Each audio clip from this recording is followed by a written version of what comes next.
And I'm already torn about this, and it's a cap, not a yarmulke, and I was ready to shove it down his throat. But it was when it was in Cologne, right? It was in Cologne when we went to Cologne, visit the cathedral. the cathedral, the beautiful.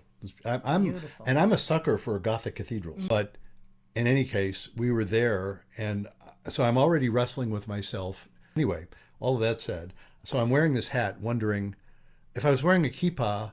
I'm already torn because if I was wearing a kippah, I'm saying, well, I shouldn't even be seen entering a church wearing a kippah. That's, in Orthodox rules, which we don't follow, but in Orthodox rules, that's like forbidden. But I'm going to enter the church. So this is another beautiful cathedral, not like Notre Dame, but beautiful cathedral. But there was these monks, in their red outfits, standing outside. And they're saying, take hats off, take hats off. And I'm already torn about this, and it's a cap, not a yarmulke, and I was ready to shove it down his throat. I didn't. I didn't say anything, but my fantasy was of shoving it down. Poor guy. I mean, he was just following the rules. Well, that's what you do when you go into a church, honey. You take your hat Yes, off. I know. And of course, then there's this memory, this memory back in the day when I first learned about why do Jews cover their heads.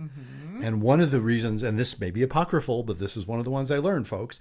One of the reasons I learned was because that's the opposite of what Christians do. Seriously. It's like, because, when I grew up, I didn't wear a kippah all the time, but you know how difficult it's been for me to show up in a Reformed shul where people don't wear kippot.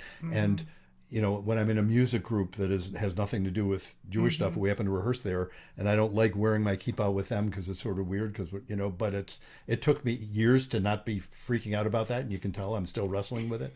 But anyway, just that phenomenon, all these mixed feelings are there, and that was toward the end of the trip.